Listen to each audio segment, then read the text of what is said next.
Good morning, students. How are you? I hope you are fit and fine at your home and doing your homework regularly and properly. So, हम lesson third geography start कर चुके हैं। Third lesson है minerals and power resources. हम first lesson में resources के बारे में पढ़ा था, व्हाट इज रिसोर्सेज। सेकंड में हमने लैंड रिसोर्सेज, सॉइल रिसोर्सेज के बारे में रीड कर चुके हैं। थर्ड में हम मिनरल्स के बारे में रीड कर रहे हैं। आज हम फर्स्ट पार्ट में हमने व्हाट इज मिनरल्स के बारे में पढ़ा, टाइप ऑफ मिनरल्स के बारे में पढ़ा, मेटलिक एंड नॉन मेटलिक, कैसे हम इसकी माइनिंग करते हैं, कितने मेथड हैं इसकी माइनिंग करने के, इसके बारे में पढ़ा। फिर हमने distribution of the minerals, world में किन किन देशों में कौन कौन से मिनरल पाए जाते हैं इसके बारे में हम रीड कर चुके हैं। हम सभी कंटिनेंट्स के बारे में पढ़ चुके हैं और मैप में भी हम करवा चुके हैं। So today we are doing distribution of mineral in India. Okay, start. Distribution in India, Bharat के अंदर कौन से मिनरल किस राज्य में पाए जाते हैं। तो पहले आयरन यानी लोहा कौन कौन से स्टेट में पाया जाता है। India has deposit of high grade iron और, भारत के अंदर ज्यादा मात्रा में आयरन और पाए जाते हैं। The mineral is found mainly इन झारखंड, कौन कौन से स्टेट में, झारखंड, उड़ीसा, छत्तीसगढ़, मध्य प्रदेश, गोवा, महाराष्ट्र एंड कर्नाटका। ये स्टेट हैं जो हमारे आयरन और ज्यादा मात्रा में डिपॉजिट मिलते हैं। बॉक्साइट, बॉक्साइट से क्या मिलता है हमें, एल्यूमिनियम मिलता है। ये बॉक्साइट हमें किन स्टेट में मिलता है। Major bauxite producing area are Jharkhand, Orissa, Chhattisgarh, Madhya Pradesh, Gujarat, Maharashtra and Tamil Nadu. तो आपको ये स्टेट याद रखने होंगे बेटा कि आयरन कहाँ किन स्टेट्स में मिलते हैं, बॉक्साइट किन स्टेट्स में मिलते हैं। Third is mica. अब मिका को हिंदी में बोलते हैं अभ्रक। Mica deposit mainly occur in Jharkhand, Bihar, Andhra Pradesh, Rajasthan. India is the largest producer and exporter of mica in the world. World का सबसे लार्जेस्ट प्रोड्यूसर कौन सा हमारा, इंडिया, किसका, मिक्का मिनरल्स का। और एक्सपोर्टर बाहर भेजने वाला भी वर्ल्ड का सबसे लार्जेस्ट प्रोड्यूसर कंट्री है इंडिया, किस मिनरल का, मिक्का का। Fourth is copper.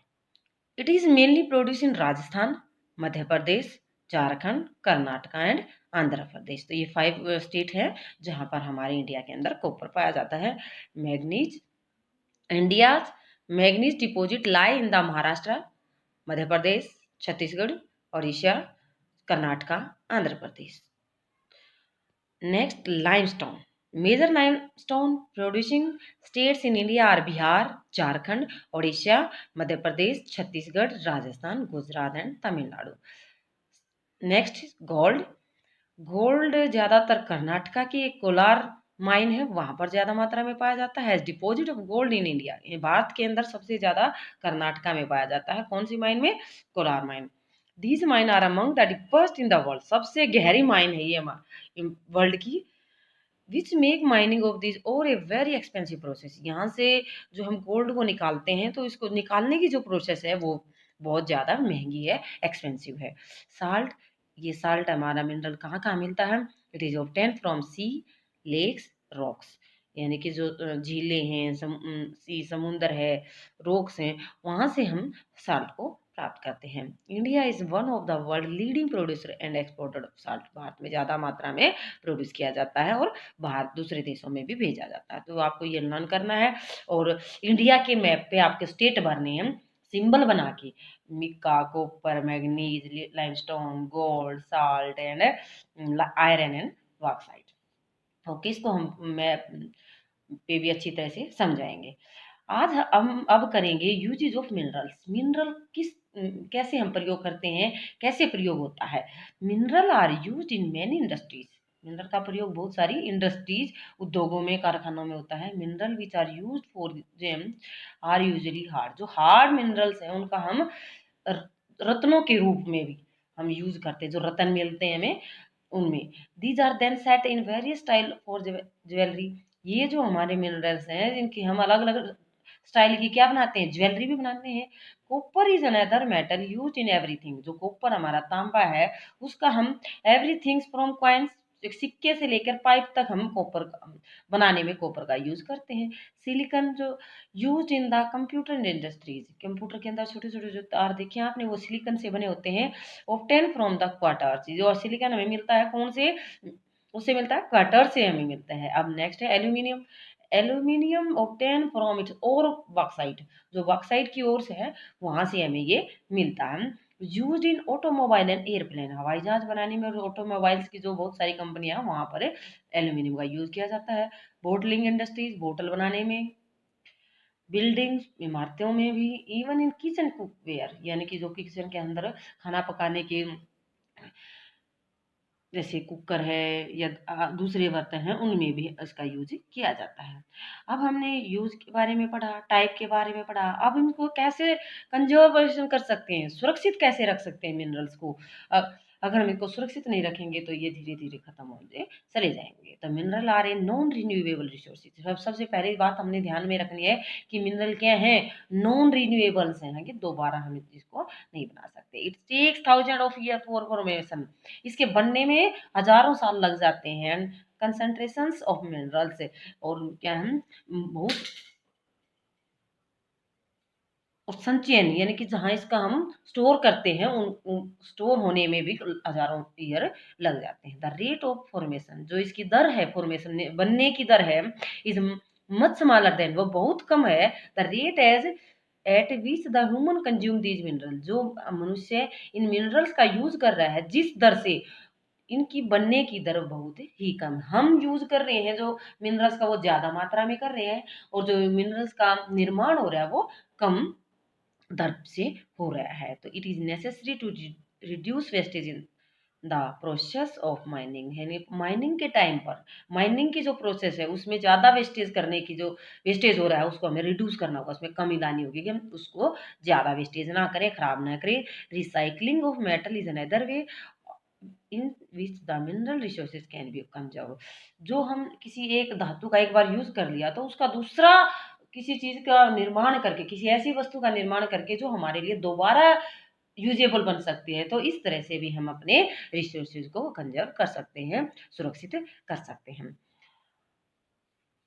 मिनरल्स के बाद हम आज करेंगे पावर रिसोर्सेज, शक्ति संसाधन। जैसे जो हमारे यहाँ इलेक्ट्रिसिटी है वो एक पावर है, कोयला है वो, उससे भी हमें जो पावर मिलती है, जैसे ट्रेन चलती है तो वो पावर से ही चलती हैं। तो पावर रिसोर्सेज क्या है हमारे, आज उसके बारे में रीड करेंगे। जैसे आपने साइड में पिक्चर से दिखाई दे रही है, national power grid to supply electricity. ये इस तरह से हम अपने पूरे वर्ल्ड के अंदर किसकी सप्लाई कर रहे हैं, इलेक्ट्रिसिटी की।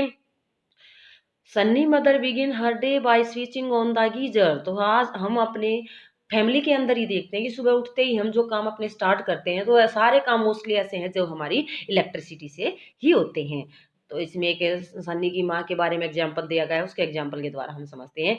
सन्नी मदर स्टार्ट करती है अपने दिन की सुबह के काम को स्विच ऑन करके, किसी को गीजर से, ताकि गर्म पानी हो, बच्चों को स्कूल जाना है या उनके आपके फादर भी ऑफिस वगैरह जाते हैं, ड्यूटी पर जाते हैं, तो उन सब के लिए सबसे पहले नहाने के लिए गर्म पानी की जरूरत है। वो कहाँ, किसी के द्वारा लेंगे, हम गीजर के द्वारा।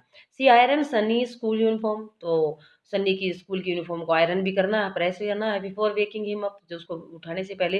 सी then rushes to the kitchen to prepare a glass of orange juice for him in the blender. तो जो ब्लेंडर यूज कर रहे हैं हम, मिक्सी वगैरह यूज कर रहे हैं, तो वो भी हमारे किसी के द्वारा इलेक्ट्रिसिटी के द्वारा ही हम सब काम करते हैं किचन के अंदर। मोस्टली जो जूस बनाने का कार्य है, आयरनिंग करने का कार्य है, या गर्म पानी करने का कार्य है, घर में टीवी हम चलाते हैं, फैन जो ऑन करते हैं, एसी यूज करते हैं, सब में हमारी इलेक्ट्रिसिटी यूज हो रही है। तो ये कैसा है रिसोर्सेज हमारे लिए, पावर रिसोर्सेज है। Sunny have you finished taking bath, आप अपना बात के करने के बाद कम हैव यूर ब्रेकफास्ट, अपना ब्रेकफास्ट कर लेना। Call out mother while preparing breakfast, जब उसकी माँ तैयार कर रही है उसका breakfast on the gas stove. और सन्नी, सन्नी के लिए गैस स्टोव पर जो खाना बना रही है, गैस स्टोव भी क्या हमारे लिए पावर सोर्सेज है। While going to school Sunny forget to switch off light and fan, जब सनी को कहाँ जाना है, स्कूल जाना है, तो वो क्या भूल गया, अपने रूम की लाइट और फैन को ऑफ करना। वहन मदर स्विच देना, them of she think that life in the cities may be more comfortable। तो इलेक्ट्रिसिटी की वजह से हमारी जो शहरों के अंदर है लाइफ है वो ज़्यादा कंफर्टेबल हो चुकी है। But in dependency on more and more gadget, all of which consume energy, has lead to a wide gap between the demand and the supply। तो इस तरह से हमारी जो पावर के यूज करने की कैपेसिटी वो ज़्यादा से ज़्यादा बढ़ती जा रही है और हमारी पावर पर डिपेंड निर्भरता ज़्यादा से ज़्यादा बढ़ती जा रही है। इस तरह से बढ़ती हुई जनसंख्या के लिए उसकी डिमांड को पूरा करना एक दिन हमारे लिए क्या बन जाएगी, समस्या बन जाएगी। With the advents of science and technology the lifestyle are changing very fast. तो हम वैज्ञानिक तरीके से या टेक्नोलॉजी के आधार पर अपनी लाइफ स्टाइल को कैसा बनाते जा रहे हैं, बहुत अच्छा बनाते जा रहे हैं, बहुत तेजी से बदलाव होते जा रहे हैं। पावर और energy play a vital role in our lives. जो पावर है या एनर्जी है ये हमारी लाइफ में एक बहुत ही महत्वपूर्ण रोल है, भूमिका निभाते हैं। We also need power for industry. हमें पावर की जरूरत और कहाँ कहाँ है, अपनी रोजमर्रा की हर दिन की लाइफ में तो हमें पावर की जरूरत ही है, लेकिन उसके साथ साथ अदर थिंग्स में भी हमें पावर की जरूरत होती है। इंडस्ट्री में, एग्रीकल्चर में, ट्रांसपोर्ट में, कम्युनिकेशन में, डिफेंस में। तो इस तरह से जैसे ट्रांसपोर्ट में, परिवहन के साधनों में भी हमें किसकी जरूरत है, पावर की। एग्रीकल्चर में भी, इन उद्योगों में भी, कम्युनिकेशन में भी, डिफेंस सुरक्षा में भी, हर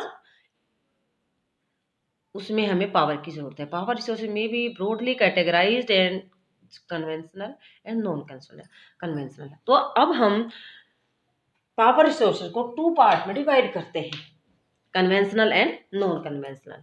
कन्वेंशनल होते हैं परंपरागत, यानी पुराने टाइम से हम जिनका यूज करते आ रहे हैं, और नॉन कन्वेंशनल बेटा गैर परंपरागत, जिसका हम कुछ सालों से ही प्रयोग करना शुरू किया है। तो स्टार्ट में हम देखते हैं कि जो कन्वेंशनल हमारा ऑयल है, जिसमें पेट्रोल है, डीजल है और तारपीन है, ऑयल है, नेचुरल गैस आप सब जानते हैं, सीएनजी है, फायरवुड है जो लकड़ियां हम घर पे गाँव के अंदर यूज करते हैं, एंड कोयला है, हाइडल पावर है। ये सब हमारी क्या है, कन्वेंशनल रिसोर्सेज हैं। तो अब हम कन्वेंशनल रिसोर्सेज के बारे में करेंगे। Conventional sources of energy are those which have been in the common use for a long time, यानी पुराने समय से, पूरे लंबे समय से हम इसका प्रयोग करते आ रहे हैं।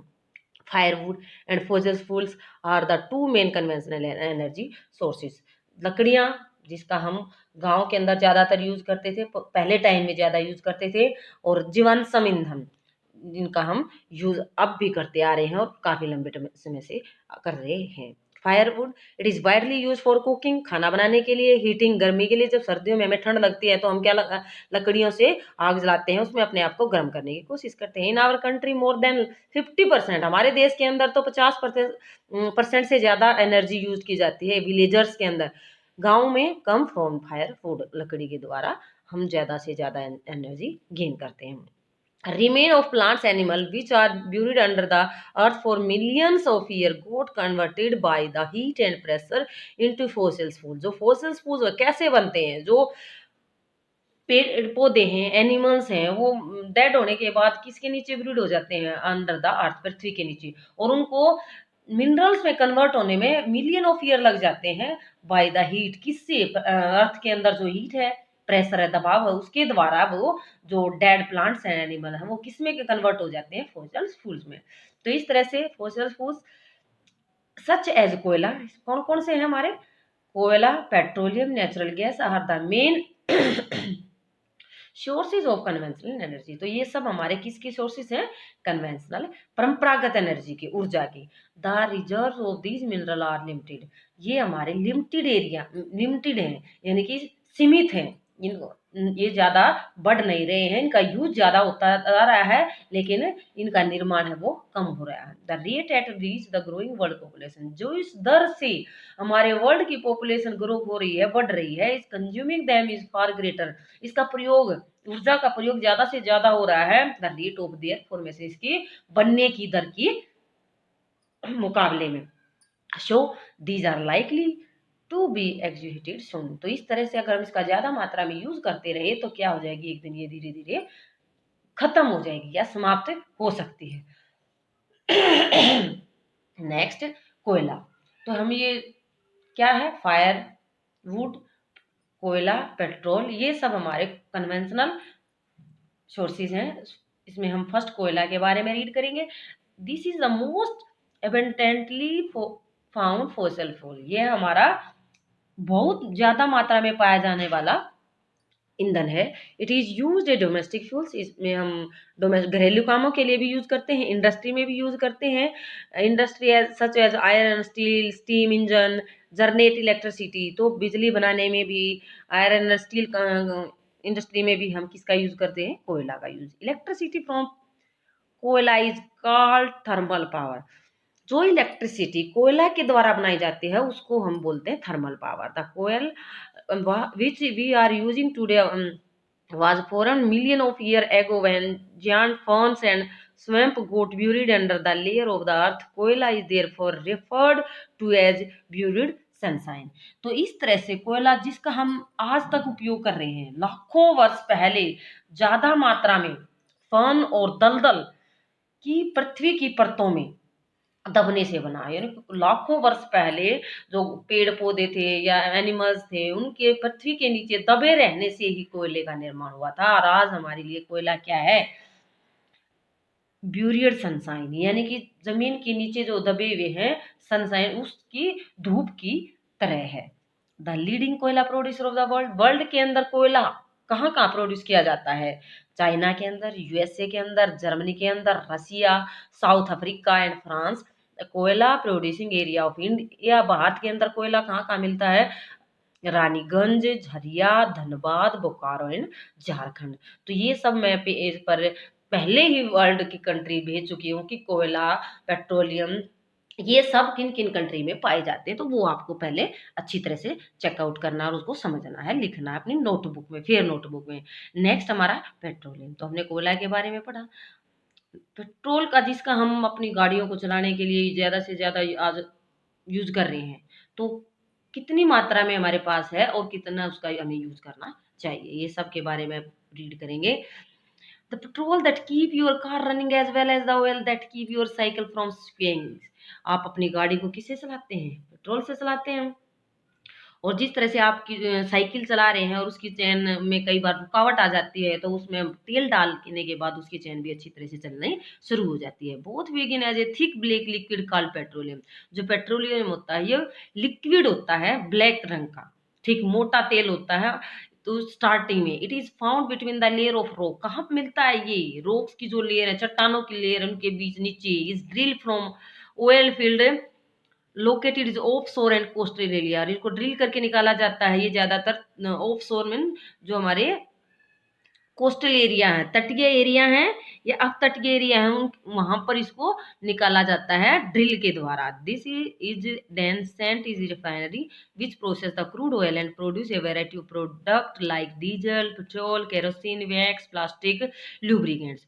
तो स्टार्ट में होता है ये black liquid, thick black liquid, यानी ऑयल होता है काले रंग का। तो इसको रिफाइनरी करने के बाद इसको कितनी चीज अलग की जा सकती है क्रूड ऑयल से, इस डीजल निकलता है, पेट्रोल निकलता है, कैरोसिन, उसी ब्लैक ऑयल से ये अलग अलग किए जाते हैं रिफाइनरी होने के बाद। Petroleum and its derivatives are called black gold. Petrol, diesel, kerosene, ये सब जो चीजें हैं इनको हम ब्लैक गोल्ड के नाम से जानते हैं। दे आर वेरी वैल्यूएबल, ये हमारे लिए क्या है, बहुत ही मूल्यवान है। The chief petroleum producing countries. World के अंदर जो मेन प्रोड्यूसर कंट्रीज है वो ईरान है, इराक है, सऊदी अरेबिया है, Qatar. The other major producer USA, जहाँ ज्यादा मात्रा में मिलता है वो Iran, Iraq, Saudi Arabia and Qatar. और सेकंड नंबर पर यूएसए, रसिया, वेनेजुएला, अल्जीरिया। इसके बाद इंडिया के अंदर डिगबोई असम के अंदर है, बॉम्बे हाई मुंबई के अंदर है, delta of Krishna and Godavari river, जहाँ कृष्णा और Godavari river bay of Bengal के पास अपना डेल्टा बनाते हैं, वहां पर पेट्रोलियम एंड ये ब्लैक लिक्विड ऑयल पाया जाता है। तो अब हम पढ़ेंगे द वर्ल्ड ओरिजिन। वो जो पेट्रोलियम वर्ड है वो कहाँ से मिला हमें, लैटिन लैंग्वेज का एक वर्ड है पेट्रा, जिसका मीनिंग होता है रॉक, ओलियम मीनिंग होगा ऑयल, ओलम का meaning oil, show petroleum means rock oil, तो पेट्रोलियम का मीन्स यहाँ क्या है, रॉक ऑयल, चट्टानों से मिलने वाला ऑयल। नेक्स्ट हमारा नेचुरल गैस, जो हम सीएनजी को यूज कर रहे हैं नेचुरल, तो सीएनजी की फुल फॉर्म क्या है, कंप्रेस्ड नेचुरल गैस। ये हमारे क्या है, popular eco friendly automobile fuels है, is less pollution than petroleum and diesel, diesel और पेट्रोलियम की बजाय ये हमारे एनवायरनमेंट में पोल्यूशन कम फैलाता है, तो इसलिए ज़्यादा से ज़्यादा किसका यूज़ करने के लिए सलाह दी जाती है, सीएनजी का यूज़ करने के लिए सलाह दी जाती है। Natural gas is found with petroleum deposit and is released when crude oil is brought to the surface, जब ये ब्लैक ऑयल हम निकालते हैं और पेट्रोल डीजल के साथ ये नेचुरल गैस भी मिलती है। It can be use as a domestic and industrial, हम उद्योगों में भी और अपने घरेलू कामों के लिए भी इसका, घरेलू में अपनी गाड़ियों में डालने के लिए इसका यूज करते हैं। ये ज़्यादा कहाँ मिलता है, रसिया, नॉर्वे, यूके, नीदरलैंड और मेजर प्रोड्यूसर किस चीज़ के, नेचुरल गैस के ये मेजर प्रोड्यूस कंट्री हैं। इन इंडिया के अंदर राजस्थान का Jaisalmer, Krishna Godavari delta, Tripura, some area of shore in Mumbai, Mumbai के जो किनारे हैं समुद्र के वहां पर हैव नेचुरल गैस रिसोर्सेज, ज़्यादा रिसोर्सेज हैं। Very few countries in the world, बहुत कम देश हैं वर्ल्ड के अंदर, have sufficient natural gas reserve of their own, अपने खुद के क्या है नेचुरल गैस है रिजर्व, यानी कि उनके अपने जो नेचुरल गैस है वो बहुत कम देशों के पास है। The sharp increase in our consumption of fossil fuels has lead to their depletion at a alarming rate, यानी कि जिस तरीके से हम इनका यूज कर रहे हैं, तो इसका इतनी ज्यादा मात्रा में यूज करना हमारे लिए क्या है, एक चिंताजनक बात है। तो इसके लिए हमें अलार्मिंग रेट है, यानी कि सरकार के द्वारा इसकी दर निश्चित कर दी जानी चाहिए, पर व्यक्ति ने के द्वारा कितने निश्चित मात्रा में इसको यूज करना है। The toxic pollutants release from burning these fuel are also accused for concern, यानी कि ये जो हमारा पेट्रोल है, डीजल है, कोयला है, इनका जितनी यात्रा में हम यूज करें तो जलने के बाद ये क्या छोड़ते हैं, ये हमारे एनवायरनमेंट को, पोल्यूशन को बढ़ाते हैं, पोल्यूटेंट छोड़ते हैं, यानी कि ये प्रदूषण बढ़ाते हैं हमारे एनवायरनमेंट के अंदर, तो ये भी हमारी चिंता का एक मेन कारण है। Unchecked burning of fossil fuel is like unchecked dripping tap, तो हम अगर बिना रोक के इसका यूज करते रहे, जैसे हम एक नल है घर पे टपकता रहता है, अगर वो नल डेली टपकता रहेगा तो क्या है, एक दिन हमारे घर की जो टंकी है वो क्या हो जाएगी, खाली हो जाएगी। इसी तरह से अगर हम इन चीजों का ऐसे ही इस्तेमाल करते रहे तो ये एक दिन ही क्या हो जाएंगी, खत्म हो सकती हैं। This has lead to tapping a various non conventional sources of energy that are cleaner alternative to fossil fuels. इस तरह से हमारा ध्यान जो एनर्जी के अलग अलग सोर्सेज हैं उनकी तरफ ज़्यादा यूज करने की बजाय हम नॉन कन्वेंशनल पावर का ज़्यादा से ज़्यादा यूज करना चाहिए, जिसके बारे में हम आगे पढ़ेंगे। और अब करते हैं हम हाइडल पावर। हाइडल पावर क्या होती है, जो पानी के द्वारा पावर तैयार की जाती है। रेन वाटर या river water stored in dam is made to fall from heights, इस तरह से हम डैम बनाए जाते हैं, या तो रिवर के या जो बारिश का पानी इसको रोक करके। The falling water flow through pipes inside the dam over turbine blades placed at the bottom of the dam, तो जो डैम बनाया जाता है उस डैम से पानी को तेज धारा से नीचे गिराया जाता है और उसके नीचे टर्बाइन ब्लेड लगा दिए जाते हैं डैम की बोतल में, यानी कि जो डैम बनाया गया है उसके नीचे सतह पर, निचली सतह पर टर्बाइन ब्लेड लगाए जाते हैं, तो उनकी सहायता से जो तेजी से गिरता हुआ पानी है वो किस में कन्वर्ट किया जाता है, इलेक्ट्रिसिटी में। The moving blade turn the जरनेट टू प्रोड्यूस इलेक्ट्रिसिटी, इस तरह से जो मूविंग करते हुए ब्लेड है गिरते हुए पानी को क्या जनरेट कर देते हैं, इलेक्ट्रिसिटी को जनरेट कर देते हैं। This is called hydro electricity, इस तरह से पानी से बनने वाली इलेक्ट्रिसिटी को हम क्या बोलते हैं, हाइड्रो इलेक्ट्रिसिटी। जैसे हमने कोयला से बनने वाली इलेक्ट्रिसिटी को क्या कहा था, thermal electricities. The water discharge after the generation of electricity is use for irrigation, जो पानी निकल जाता है किसके बनने के बाद, इलेक्ट्रिसिटी के बनने के बाद उस पानी का हम यूज करते हैं इरिगेशन, खेतों में फसलों को देने के लिए। 1/4 of the world electricity is produce by the hydel power, तो आज के टाइम में जो 4th पार्ट है वो इलेक्ट्रिसिटी किससे बनाई जाती है, हाइडल पावर से। The leading producer of hydel power in the world are Paraguay, Norway, Brazil. जो हाइडल एनर्जी का ये कंट्री है वहाँ ज़्यादा मात्रा में बनाया जाता है। China. Some important hydel power station India के अंदर Bhakra Nangal, Gandhi Sagar, Nagarjun and Damodar valley project.